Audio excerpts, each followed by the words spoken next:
What do you think of that, mate? Sounds great, bro. It's a little bit jazzy, a little bit this and that. Is it because of me? That's a little is bit this personal? A little bit. Nah, No, Ryan I'm made here us for that it. a couple of years back, a couple of months back, actually. Love that. How are you, bro? I'm doing well, bro. Thanks for having me. Mate. Ladies and gentlemen, welcome to another episode of Talk to Me. It's been a minute since we've done these, but this is the show where I get my friends to talk to me. And today, I have Sam Fabian, the famous Sam Fabian from Southland Baptist Church. I don't know how famous, bro. It always weirds me out, eh?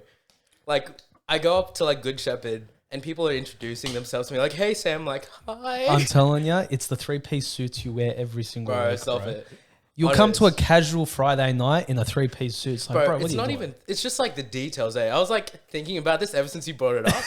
I'm like, oh, it's just because, like, oh yeah, the like pocket square, the pins, You've things got like that random flower on the lapel going on as well. I don't actually have a flower. It's just like I'm pretty different sure you pins and do. stuff. Do I? Yeah, I thought I saw you with like one of those little fake flowers ones. Maybe one time. I don't know, bro, but welcome to the show, bro. Thanks for jumping on. Bro, thanks for having me. This is going to be fun. Mate, it's going to be good. Ladies and gents, like I said, it's been a minute since we've done Talk to Me. And as you know, it's because it's impossible to get guests on this show. For some reason, Sam, everyone says no to these things. Now, I don't know if it's because of me or because they don't want to be on camera. I'd like to say it's the latter. Yeah, I think it's the camera, eh? But I think it's the former. I think they just don't want to talk to me. No, people want to talk. It's always like, here's the thing. Whenever you're on record and things like this, you're like, oh, it's going to be here forever. What am I going to say? Sure. No one knows how to talk on the spot. That's a fair point. That's a fair point. Well, ladies and gents, welcome to another episode. I'm excited about this. I'm excited. I haven't done Talk to Me in ages, bro. I'm buzzing. So, ladies and gents, before we get into the episode, make sure you like the video, subscribe to the channel, ring the bell, do all that stuff. It'll keep you updated with everything we've got going on. And we had a couple of new people join us this week, so thank you for that. This is it's just all rolling, including yourself. I saw that you followed us. I felt bad, eh? I realized... I'm like, what a terrible guest, eh? I come in and I'm like, oh, I'm not even following this guy. I'm like, hey, let's get it right now. It's a lot more people than you'd think. So let me ask you this. Are you subscribed to us on the YouTube channel? I am not. I got to be honest. Wow. That is another thing I got to do. That's where it's at. I got to check all the boxes. To be fair, though, you're a Spotify follower. Oh, yeah. So I'll give you that. There we go. You listen to us on Spotify. So everyone else out there, like, comment, subscribe, all that fun stuff. Thanks, bro. So, all right, let's get into it. Before we get into it, mate, give me a quick 30-second. Who is Sam Fabian? Sam Fabian is just some random guy from Sydney, Australia. That's a fair call. Loves music, is a people person. Literally, I was at the US consulate yesterday, and like one thing led to another. I had like this group of like 5 of us just chatting in the middle of the consulate while everyone else is like nervously like sitting, trying to be all prim and proper with all like the security guards and stuff. And you just see us just in the back, just like vibing, just chatting with like the security guards and stuff. Not everyone's like US consulate experience, but hey, that's just what happened when you find the other extroverts. You're an interesting cat. I'm naturally an introvert, so I'd hate to do what you just did there, but all power to you, bro. Yeah. So you're from Southland? Yeah. Okay. Did you grow up there? I say no. Other people say differently. Okay. So our family has always grown up in the church. Uh-huh. We are actually originally Baptist Union. Funny thing, even though we've grown up in North Ryde, we always go to churches elsewhere. So my first church was actually out in Punch Bowl Baptist Church. Baptist Union. Yep. Wow. Yeah. I would not have expected that. Grew up there because it was a sort of a filler crowd there as well. At Punch Bowl? Yep, at Punch Bowl. Yeah. It's random. Really random, eh? Okay. So we grew up there. We left the church in 2011 and then went to Southland. So even though we're moving churches, it's never local. It's always like half an hour drive, things like that. So yeah, we moved to Southland 2011, being invited by some of the church people there. And I guess in a sense, I did grow up in the church. So how old are you in 2011? 2011, I was 9 when we moved. Okay, so yeah, close enough. Yeah, so close enough. So sort of growing up in that crowd, then again, not because they grew up together from birth. Stop you for a second. Bro, this is how dodgy we are. Move the couch forward just a centimetre. Yep, I'm there just you go. moving. You're not bumping the camera anymore. That's how dodgy we are here. No, that's how dodgy we are here. Yeah. It works. So you get there at age 9. You grew up with the crowd a little bit. Yeah. So grew up in the crowd a little bit. Was always involved. So it's funny. Growing up, I was always known as Sarah's brother because she was when we moved, she got plugged into the group from how much older is she to you? She's 5 years older. Okay. So she grew up in she came in like through the teens and things, grew up there. I was very much, funny to say, the shy kid. Okay, I was always cool. like very reserved, but once I Yeah. got to know people, I would open up. I was that sort of kid growing up. So yeah, from the get go, once I got to that teenage age, jumping into our youth group launch, our youth leader at the time, Keegan Moodley, he was very much of the mindset to get people involved. So from there, I got involved in different ministries, from like ushering to like now then into the music ministry, and was given opportunities to preach here and there and like popcorn preaching and youth services and things like that. And just throughout all of that, just the Lord was just working in my heart. I was always of the mindset of being available and being there to serve and having that heart for service. So growing up, always the guy in the background who's doing all the odd jobs. So even as a teenager, I would be like ushering during service, and I heard that they needed help with something. I'd come around, help them out, and things like that. A chameleon. Yeah, like a chameleon, Yeah, pretty nice. much. But yeah, to be honest, growing up, ministry was never really on the table. Wasn't ever at the forefront. It would be like one-off jokes, like. You should jump into ministry. Yeah, it would be like fun. it would be a youth service, and I'd be preaching, and then I'll just get remarks like, "Oh, Pastor Sam" or something like that. I never thought anything of it. So before you get into that though, when do you get saved? I was saved as a kid. So Okay. I actually got saved age 6. Okay. I was in year 1. I went to a Christian school growing up. Which one? North Cross Christian School. Okay. Down in Ryde. And it was a Easter service. And I remember the preacher preaching a message and saying, "Hey, if you're not saved, would you raise your hand?" Did all that. And accepted the Lord as my savior at age 6. But I always say the story of I got saved then, but never really changed. Like, I was justified. I was saved by grace. I accepted the Lord as my savior. But me living as a Christian didn't really come into effect until later down the track. Sure. So it was... Well, but okay, sorry to interrupt, but that's like every kid. Yeah. Mate, you get saved at a young age. You're not expecting a massive change in a person's life. They're 6 years old. What horrible thing could they do? I got saved at 7. And it didn't take a massive I guess for me, it's more so knowing that I was saved, but always having that doubt in my mind, like, was I really saved and things like that. Yeah. I've come to know that, yes, from that point in time, I am saved. But it was once I actually started coming to the church, it was in my first year, it was 2012. It was an evening service. I don't even remember what Pastor Tom was preaching that evening, but just having that thought in my mind, like, am I actually saved? Yeah. And I remember coming home with my family that night and just in the back of the car, just bawling my eyes out, getting to my room, just coming on my knees before my bed and just making sure that was confirmed. And just from then on, I like to say I was on the right track, if you want to say. Yeah, sure. So yeah, grew up in the church, was always around it, but it's always the thing where you say, like, you being in the environment doesn't mean that you have taken that step yourself. It's like the saying, "Oh, if you put an orange in a basket of apples, it doesn't make it an apple." Yeah, it's like imposter syndrome. Yeah, imposter syndrome, completely that. So for me, just wanting to make sure that I had that confirmed in myself, and then going from there and just growing up in the church, it's just been a blessing, just having that heart for the Lord, having the heart to serve, and here we are now. I swear, a few years down the track, eh? Yeah. Do you remember when you and I met? Yep. Bro, it was 2019. 2019. Most random way to meet someone. Yep. So we're at TNS. Yep. So we're at TNS. It's the Saturday morning. It's a Saturday morning session. Morning. And for like the icebreaker, they said, "Oh, just pair up with someone that you don't know." And everyone paired up. Yeah. And I'm hopping around on these crutches. Yeah. Like, I can't get to anyone. Everyone paired up fast. Yeah, everyone paired up fast around me. And it had to be someone that you didn't know. Yep. And I'm looking around. I go, I know where they Everyone's go. gone. Then Everyone's they taken. start counting down. They're like, you got 10 seconds. If not, there's going to be trouble. I'm like, well, what am I meant to do? And then I see your hand up at the front. Yeah. I'm like, okay. Done. I grab these crutches. I start hopping along. Jumped all the way to the front. And that's how we met. That's how we met. And funny thing, I wasn't even supposed to be at that session. You told me that. Yeah. Why weren't you meant to be there? So this was year 12 for me. Okay. So I wanted to be at TNS that week, but my parents were saying, no, you got to focus on your studies, focus on your trial exams, things like that. So initially I wasn't even registered for for the weekend. I was only Okay. going to be there for like the evening services and Sure. things like that, helping out with like the music front. But somehow the Lord made an avenue for me to be there that morning. Mainly it was just like availability, like, hey, we need some help with this. Can you be there? I somehow convinced my parents to let me be there. And then, yeah, the rest is history. And then unfortunately you meet me and you can't get me out of your life now. Yeah, I know. Mate, you're stuck. We're stuck. You're stuck. That's just how it is I'm now. so sorry, bro. It's all right. I wouldn't put that on you, but that's how It's just- that's how it it's went just how it down. worked. And then this year, during our Saturday session, randomly again, Yep, wasn't meant randomly. to happen.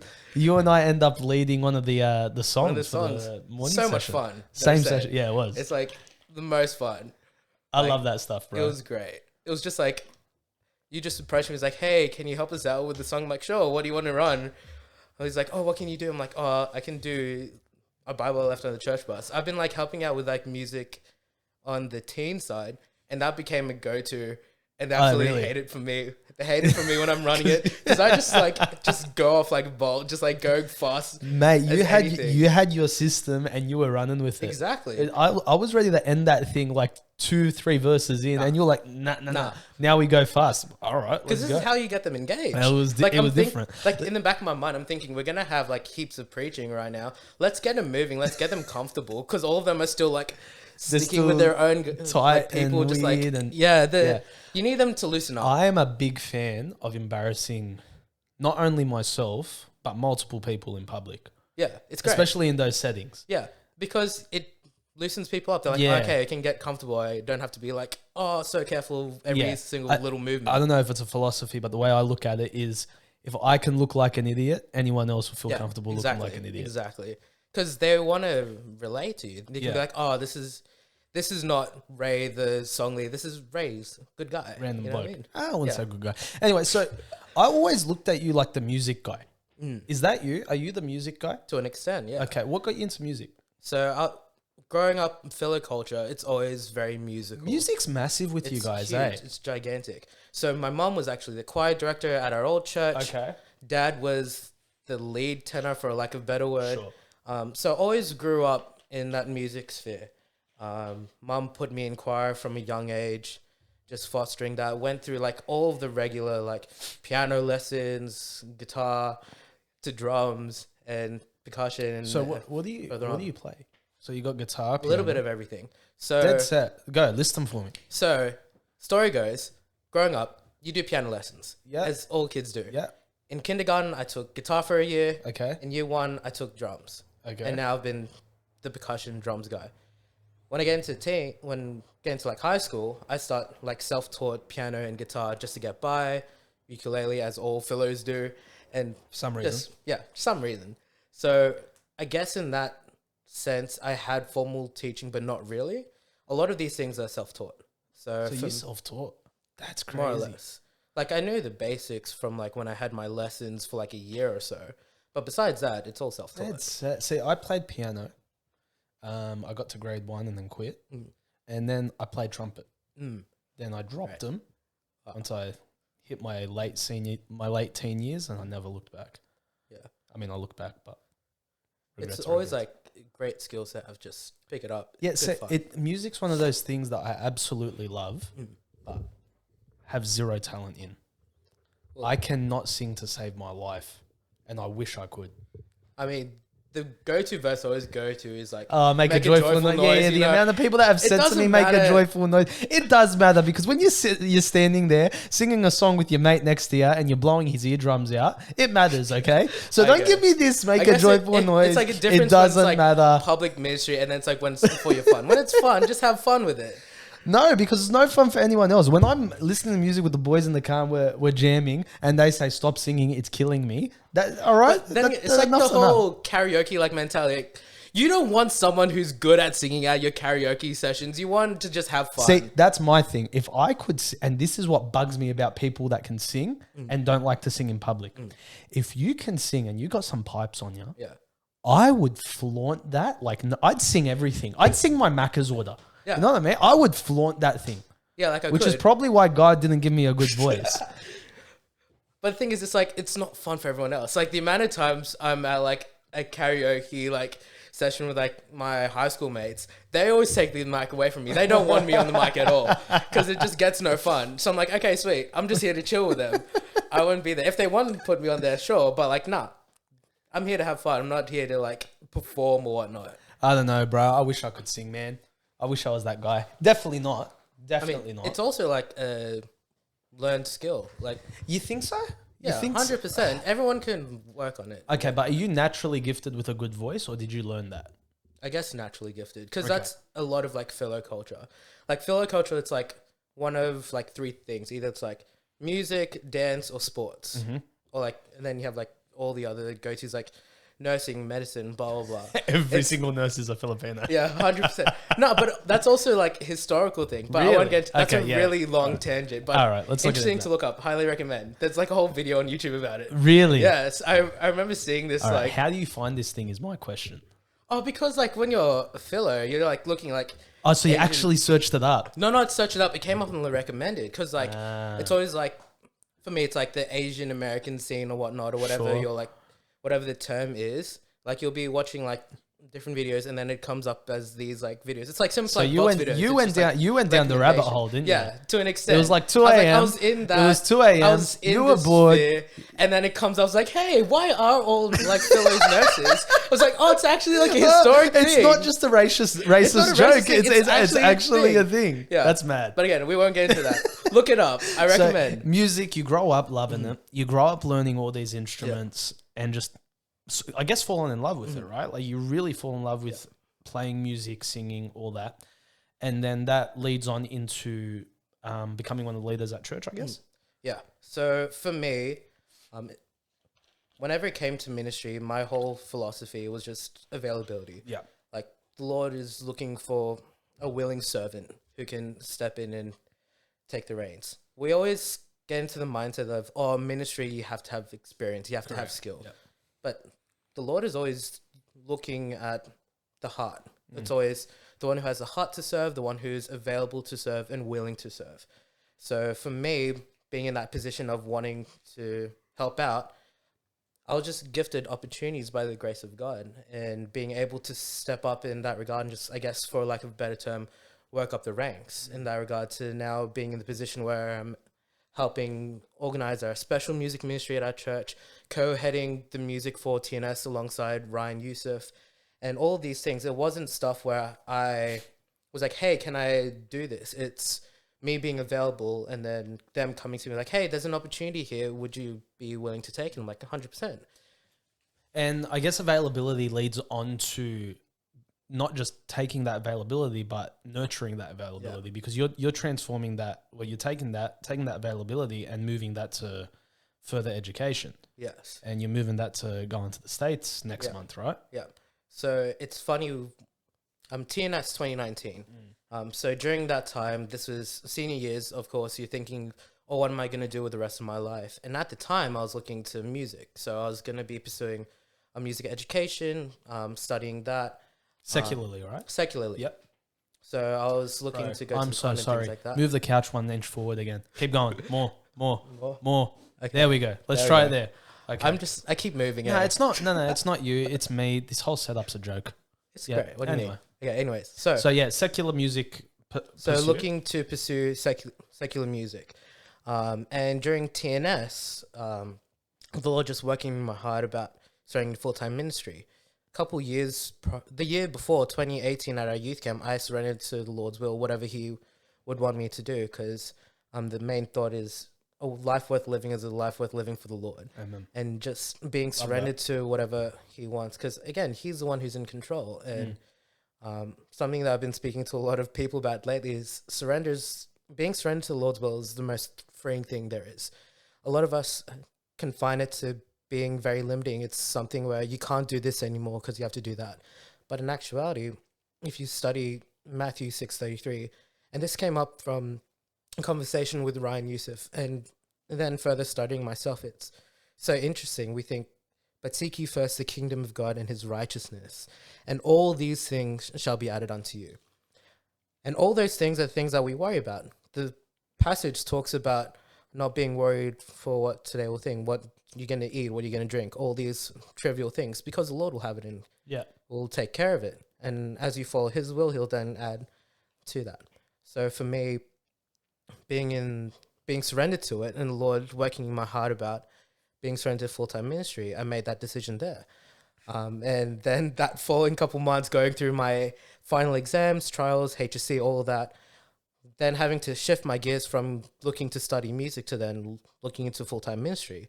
And at the time, the idea was for me to move to the States to study at Bible College, so West Coast Baptist College in Lancaster, California.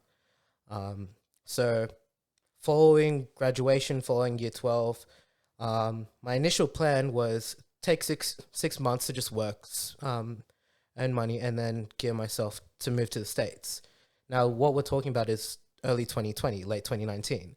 So obviously, Bad times. COVID happens, the whole world shuts down, borders are closed, Bro, things I like remember that. that. We're driving back from a weekend away, and one of the boys goes, people are eating bats. Yeah. It's like, okay, yeah, this is a joke, whatever. Yeah. Next minute, we were Next shut minute, down. it's 2 years afterwards, and we're still trying to. Yeah. Anyway, so COVID hit. So COVID hit. So all things closed down. By the grace of God, my pastor at the time, Pastor Hernan Hulane, gave me the offer to take an internship at the church. Okay. To be honest, I took it not knowing what it fully entailed. So why'd you take it? Because I saw the opportunity there and I took it. That was it? That was it. Okay. That's why I prayed about it and I was like, this would be a good opportunity. For me at the time, I was thinking, I have 6 months until I head off. Let's take it. So this is all about a month before everything goes down. This is late January, we're talking. So obviously COVID hits, everything locks down. And I remember having this conversation with Pastor H about it and thinking, oh, the Lord knew what was going to happen. And just thinking, oh, I'm so glad I took this opportunity. And 2.5 years later, it's been an absolute joy being in that internship. All this is taking opportunities as they come. There are ministries that I've had the joy of being involved in that never really were on my radar, but because the opportunity was given and I just followed it by faith, it was an absolute pleasure, an absolute joy. I think of teaching in the SRE ministry, so special religious education, going into high schools and teaching teenagers about the Bible. That's been an absolute joy and pleasure to be involved in. And this is a ministry that, to be honest, I never thought I'd be involved in. I never thought of myself as the youth person or things like that. I consider myself a people person, but I wasn't too sure about teenagers because they're teenagers. So you know what I mean? Then let me ask you this, because it's actually a conversation I just had with my pastor about an hour ago. When you entered the internship, was it just for music? No. Like, were you thinking, I'm going to do this to one day be serving full time in just music? What were you thinking about? So I was always being surrendered to full time ministry. To be honest, the thought was always the pastorate. Okay, so that sort of thing. Yeah. So when the internship goes along and it starts moving, do you see certain areas that God starts opening your mind to in different parts of the ministry that you're like, I never thought that would be the case? Yeah, 100%. That's what I'm talking about. That's what tripped me out. Yeah. So that tripped me out as well, because when I first started my internship back in 2018, it was, I'm just going to be a kids guy. I just want to teach kids, nothing else. And all these years later, it's like, oh no, there's so much more the Lord wants me to do. And that's 100%. A trip out. It's really cool how he does that. Yeah, it's funny because when we entered to the internship, Pastor H wanted us to have a ministry that we're predominantly involved in. So for myself, that was a music ministry. Okay. For Johan, that was a teen ministry and things like that. But as time progressed and time moves on, just seeing different opportunities arise. So for a time period, I was helping out with the finance team, with the back end things, now going into SRE and also now helping with the soul winning ministry as well. These are all things where, to be honest, at first I didn't really think I was going to be involved, but by the grace of God in the way that he's just provided those avenues, given me opportunities, and I just take them by faith. It's just been an absolute joy. And I think that's the difference, right? Is if you really want to be used by God in ministry, whether it's full-time capacity, volunteer capacity, there needs to be a desire to serve 100%. and a willingness to do whatever he puts in your 100%. place. And without that, that's where a lot of failure comes from, is just not being willing to do something, not being willing to move forward and push forward and do what he has coming up for you. So why do you choose to go to West Coast? Why do you choose, I'm going to go study overseas?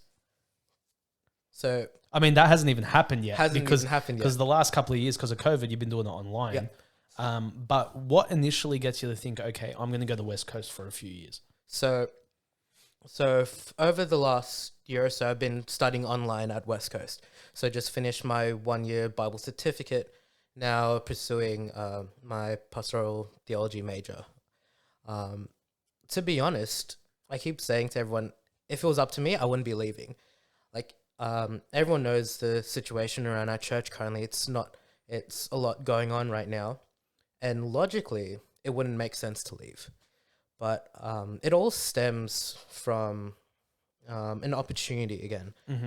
It started off at the beginning of the year, Uncle Naranjan giving me the invite saying, hey, I'll be heading off to West Coast in April for the graduation ceremony. Would you like to come along? So I prayed about it. I thought, okay, this is just a cool time to visit the college. Didn't think anything else of it. I come back to him and say, hey, I'll pray about it, think about it, and let you know. During this time, I was having conversations with different men, different people about ministry, about life and things like that. And the thought just came to mind of, am I where the Lord wants me to be? Am I where he wants me to be for the stage, or is he telling me to take a next step? I don't know what that step is. Yeah. When you're following the Lord, following the Lord's will, I'm always of the mindset of be where you know the Lord wants you to be and stay there until he tells you to move on. Yeah, interesting. So I knew for the time he wanted me at Southland. He wanted me in the internship. He wanted me serving. So especially this is, 6 months after Pastor H had moved up to Brizzy. And his testimony as well, being in a similar state of, hey, it's time for you to take the next step. Not knowing what that would mean, but knowing, hey, the Lord is saying to do this, so follow in faith. And if people want to see that whole story, you can check out his episode. He actually was on the show, so check out his episode. He goes into a lot of detail about that. Exactly. But yeah. So during that time, there was a lot of things happening in the church. And I remember having a conversation with Pastor EJ about different things. And one of the I just brought up, hey, Uncle Ranjan has given me this opportunity. And just in conversations with different people about, hey, am I where the Lord wants me to be? Is there a next step that I need to be taking? And he just, to me, to be honest, I was getting to a place of comfort. Yeah. Like, it's funny. You think of everything that was going on at that time very period. Uncomfortable. It's so uncomfortable to so many others. But I was in a position where I was comfortable. Things were going great in spite of what it seemed to be. The ministry was going. The Lord was moving. The Lord was doing immense things through our church despite everything. And I was getting to a point where I was comfortable. I got into a good rhythm of things. Things weren't going perfect. But it was going well. Yeah, you got there. Yeah, I get that. So I was comfortable. I was comfortable serving. I was comfortable studying online and things like that. And sometimes it's when you're comfortable, God starts moving things. Yeah.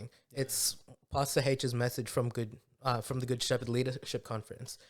It takes the Lord to bring about a disturbance, to shake things up and say, hey, it's time to take the next step. So I'm talking to Pastor EJ and just saying, hey, I was given this opportunity now, thinking the possibility of studying. And I expressed to him, if it's up to me, to be honest, I don't want to go. I want to stay. And he just gives me this question saying, hey, is your desire to stay because you love the church or because God is telling you to stay?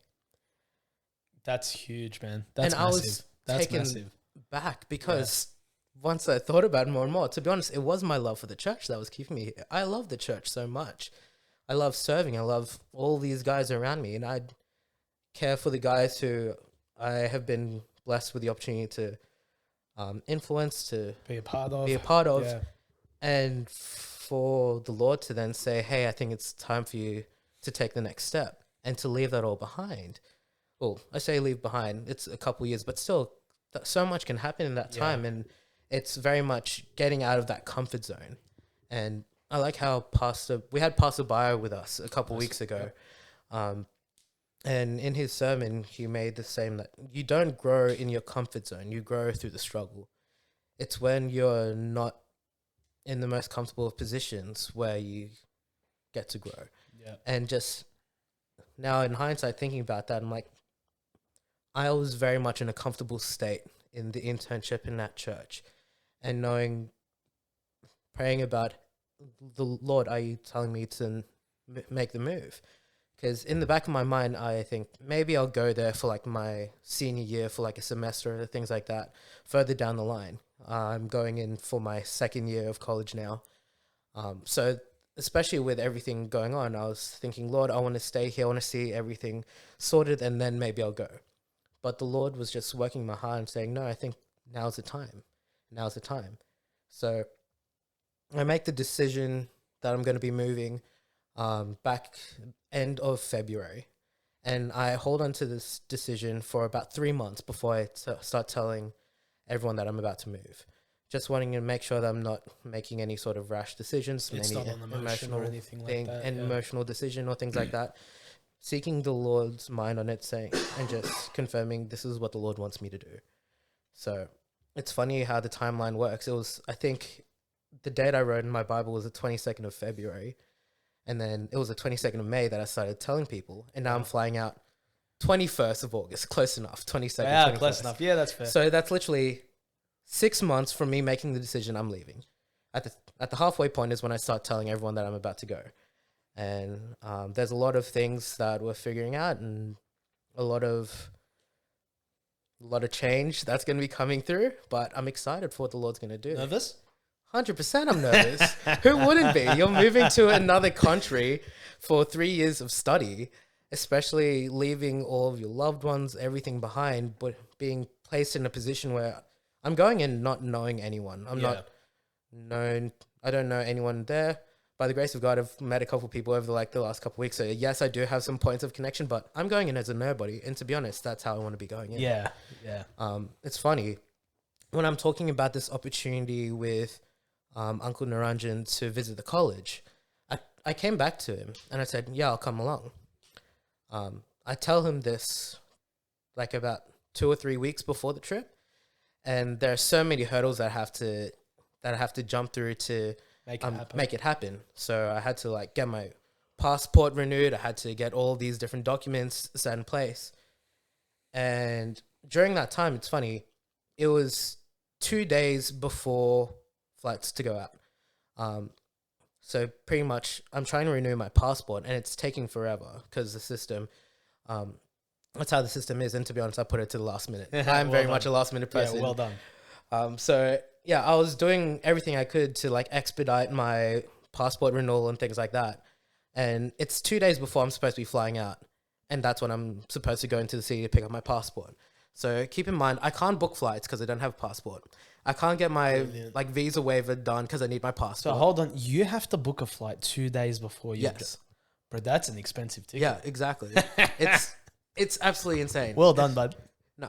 So anyways, I'm in the city, right about to pick up my passport, and I get a message saying that Uncle Naranjan is sick and thinking of postponing the trip. I'm like, okay, no worries. We'll wait. We'll get these things sorted. We'll wait until we hear back from him, and then we'll go there. Keep in mind, this trip is only supposed to be a couple days. So this is a lot for only a couple days visit. Come on, bro. That is a short... It's absolutely... Bro, go for it's a week. absolutely go for insane. 2 weeks, man. Yeah, You're in LA. It's absolutely insane. Anyways, I digress. So, I've picked up my passport. Yeah. I can get all these like documents and stuff done. Yeah. And me being the last minute person, of course, I'll leave it to the last minute. Well done. Anyways, Once of again. course. Anyways, Wednesday afternoon comes along.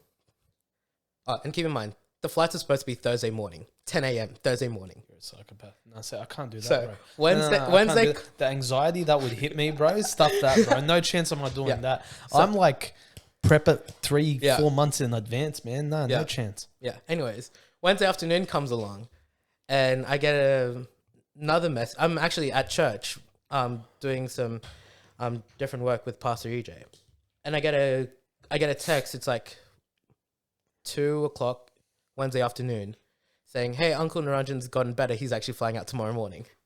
Wow. So now I need to. So I have my passport. I need to get my visa waiver done. Which, keep in mind, they say to give that like 3 or 5 days to process. Yeah. Because it's one of 3 outcomes. The ESTA Yeah, is, the ESTA waiver. very quick. It's one of 3 responses. Either it's approved automatically, rejected automatically, or put under review. And putting it under review takes 3 days. They say give it 3 days. So anyways, I'm now rushing to get all these documents done. I don't know why you wouldn't do the ESTA ages before that. Because you need your passport. Oh, you need your passport. So you need all these documents okay. you need your passport for. Okay. So the ESTA waiver, the international COVID certificate, flights, you all need your passport for to book, to get done. That's why I'm like running. So keep in mind. So I make the decision that I'm gonna go on this trip like 2 weeks before. So that week we had our youth camp. Okay. So I was away for 4 days. Yep. And then that weekend was Easter long weekend. So all the offices and stuff were closed for like 4 days. Done. The following weekend, Anzac Day long weekend. Again, closed for another 4 days. So that's why it's like super stressful for me because I'm losing business days to process all the stuff. That is great. Anyways, so Wednesday afternoon comes along. And now I'm trying to rush to get all these things done. So I'm doing my visa waiver and I submit it. It gets placed under review. So I know I'm going to have to be waiting for this stuff.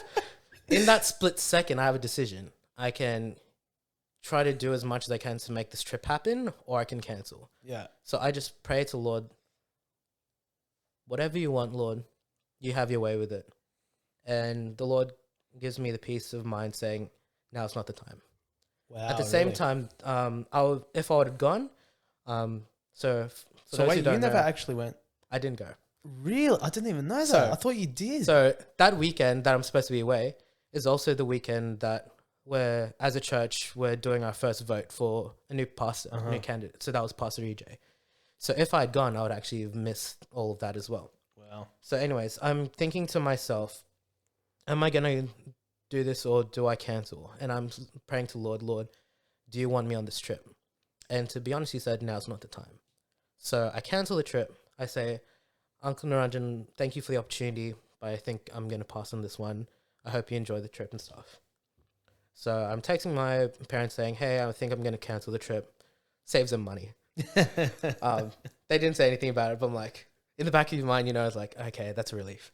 One less thing to worry about. So I'm on my way home, driving home from the church, and I get an email saying that my visa's been approved. Wow. And so, to be honest, if I really wanted to, I could have made that trip happen. But the peace of mind from the Lord saying, hey, now's not the time, and me canceling the trip and knowing it was of God. So that is a big thing, right? Like for it to come back and everything give you the green light to go, but you're still holding to that decision. How do you seek comfort and rest in knowing that that decision was the right one? Because I come back thinking, what was the real purpose of me wanting to go on that trip? At first, when I was first contemplating it, it was to help me make my decision whether I was going to move to the States. Okay. But to be honest, I'd already made my mind up. So this was more so of just a fun trip to see the college and visit before heading off.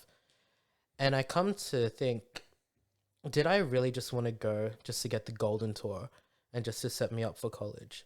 Because I don't think that would have, to me, I think it was a smart decision for me not to go.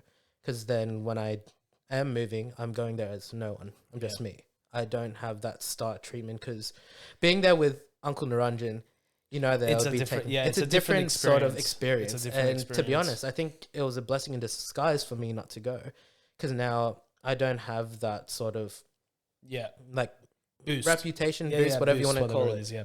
It's better for me to go in as a nobody and just work up the ranks because nice, man. I think for me, just seeking the Lord's mind, seeking to grow, I think that's a better introduction. So I'm going there not knowing anyone and just throwing myself in the deep end and just excited for it. Nice. So man. it's funny how these things happen and it's all gone the Lord's down sense that of path. humor and things like that. But yeah, it was just a peace of mind knowing now's not the time. That's and I think crazy. that's setting me up. That's good, How it man. should be. So yeah, long story short, I was supposed to go to the States, but I didn't. I could have, but I didn't. Mate, that's awesome. I'm looking forward to seeing what happens with you over there, bro. It'll be good to see what you learn and bring you back here and apply it. Now, listen, before we wrap this up, got one question for you. It's what I ask every guest that jumps on. I chuck you in a DeLorean. I send you back 10 years. Yeah. What do you tell Sam 10 years ago? I tell him be you unapologetically. Okay. So I would be 11 at the time, primary school. 11-year-old Sam was always worried of how people thought of him. He was an insecure, fat little chubby Asian fellow kid. And always like keeping in mind, if I do this, what will people think of me? Yeah. And now getting to a point where you realize those things don't really matter. You be you. People won't like you, and that's fine. It won't be your vibe. You'll find people who will get around you and who appreciate the real you and treasure those people. Nice. Too man. many people are scared to be themselves. So be you. Yeah. That's the 100%. lesson you're learning. You be you. Love Enjoy it, man. Well, Sam, where can the people find you online? Where can they Just, follow I you? guess, on Instagram, samf.avian. And that's it. That's a very random one, ladies and gents. Thank you for joining us for another episode of Talk to Me. You can find us on all the social medias and on YouTube. Make sure you subscribe. Sam, thanks for talking to me, my friend. Thanks for having me, bro. Enjoyed it.